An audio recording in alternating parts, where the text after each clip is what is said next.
요한일서 5장 1절부터 4절 말씀입니다. 예수께서 그리스도이심을 믿는 자마다 하나님께로부터 난 자니 또한 나으신 이를 사랑하는 자마다 그에게서 난 자를 사랑하느니라. 우리가 하나님을 사랑하고 그의 계명들을 지킬 때에 이로써 우리가 하나님의 자녀를 사랑하는 줄을 아느니라. 하나님을 사랑하는 것은 이것이니 우리가 그의 계명들을 지키는 것이라. 그의 계명들은 무거운 것이 아니로다. 우리 하나님께로부터 난 자마다 세상을 이기느니라.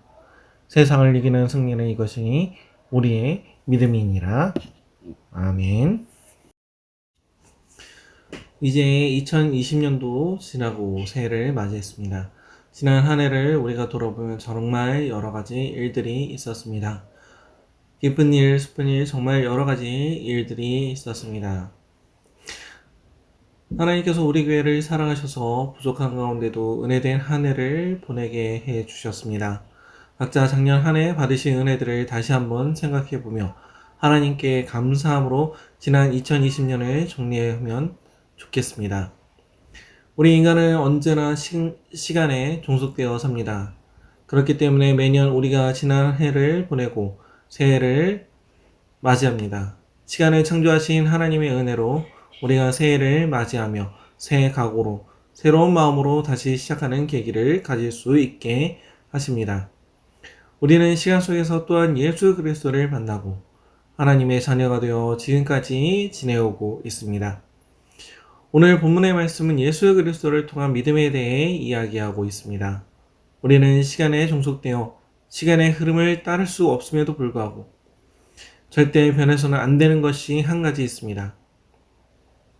그것은 바로 우리의 믿음입니다. 우리의 믿음은 시간에 관계없이 하나님 앞에 서기까지 지켜야 할 것입니다. 그 이유는 믿음으로 인해서 하나님의 자녀가 되고 또한 천국에 들어갈 수 있기 때문입니다. 하지만 그 믿음을 지키는 것은 쉽지 않습니다. 우리가 믿음 생활을 할 때 우리의 믿음이란 높낮이가 있습니다. 하지만 높낮이는 이때 그 믿음의 씨앗은 없애서는 절대 안 됩니다. 2020년을 보내고 2021년을 맞이하는 이 첫 시간에 우리의 믿음에 대해 잠깐 나누고자 합니다. 1절 말씀은 방금 드린 믿음으로 하나님의 자녀가 되는 것을 이야기하고 있습니다.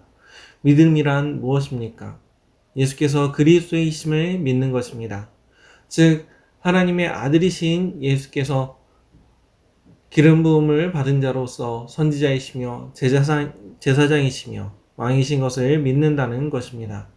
그 예수님을 믿는 자는 하나님의 자녀가 되는 특권을 지닙니다. 하지만 우리의 믿음은 우리의 능력대로가 아닌 무조건적인 하나님의 사랑으로 이루어진 것입니다. 그런데 본문 1절은 이렇게 말씀하고 있습니다. 그에게서 난 자를 사랑하느니라. 하나님의 자녀가 된 자를 사랑한다는 것은 그리스도 안에 형제를 사랑하는 것입니다. 예수님께서도 이웃 사랑하기를 말씀하셨습니다. 인간적으로도 우리 사람은 한 부모에게서 난 형제를 당연히 사랑합니다. 그와 같이 우리가 예수 그리스도를 믿음으로 하나님의 자녀가 된 우리의 믿음의 형제 자매를 주 안에서 사랑하는 것은 당연한 일입니다. 하지만 우리는 교회 안에서 우리 형제 자매를 사랑하기는 쉽지 않습니다. 우리 서로가 한 형제로 사랑할 때 우리는 서로를 이해하려는 노력을 해야 합니다. 어느 누구에게 상처를 받았다고, 어느 누구에게 무시를 당했다고 좋지 못한 감정을 느끼는 일이 많이 있습니다. 하지만 그 안에서 우리는 그 감정에 사로잡히는 것이 아니라 예수 그리스도의 사랑으로서 우리에게 상처를 주는 말과 행동을 했던 사람을 이해하고 용서해야 합니다. 예수님께서는 어느 누가 먼저 사과하라고 용서하라고 말씀하고 계시지 않습니다. 예수 안에서 성장한 만큼 우리 형제 자매를 불쌍히 여기고 사랑으로 용납하라고 말씀하고 있습니다. 특히 사도 바울은 고린도전서 13장 11절에서 내가 어렸을 때 말하는 것이 어린아이와 같고 깨닫는 것이 어린아이와 같고 생각하는 것이 어린아이와 같다가 장성한 사람이 되어서는 어린아이의 일을 버렸노라 라고 말씀하고 있습니다.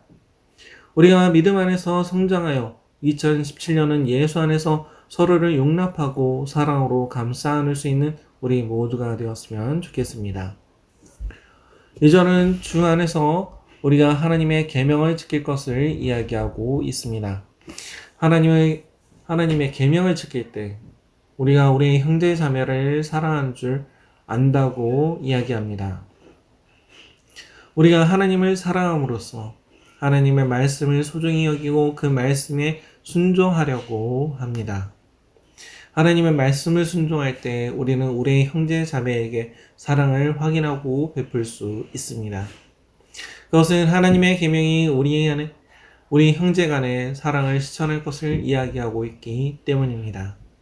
레위기에서 하나님의 계명을 확인해 보면 율법을 통해서 소외받는 자와 연약한 자를 보호해 주신 것을 확인해 볼 수 있습니다. 그리고 예수님께서는 율법을 이렇게 정의해 주셨습니다. 마태복음 22장에서 어느 율법사가 와서 예수님을 시험하며 율법 중에 어느 계명이 크냐고 물었을 때 예수님께서 이렇게 말씀하셨습니다.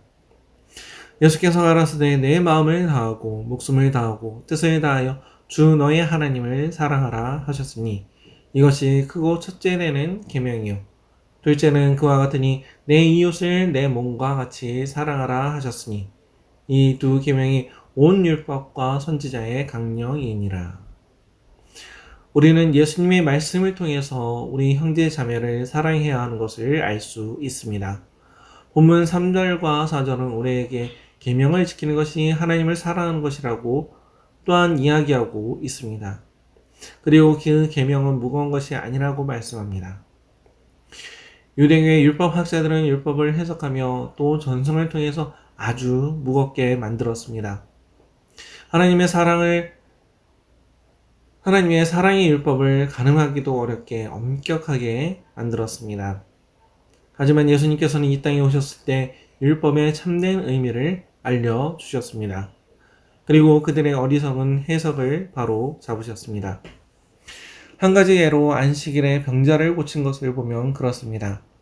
그들은 아기의 할례와 가축을 돌보는 일은 안식일에도 가능하다고 말하며 병을 고치는 일에는 율법을 어겼다고 말합니다. 하지만 예수님은 그러한 일을 바로 잡으셨습니다. 우리는 하나님을 사랑하는 자로서 그 사랑의 율법을 지켜야 합니다. 하나님의 사랑의 율법은 하나님을 사랑하고 그 안에서 순종하는 것과 더불어 주 안에서 하나 된 형제 자매를 서로 돌보며 사랑으로 돌보게 합니다. 4절의 말씀은 우리에게 소망을 줍니다.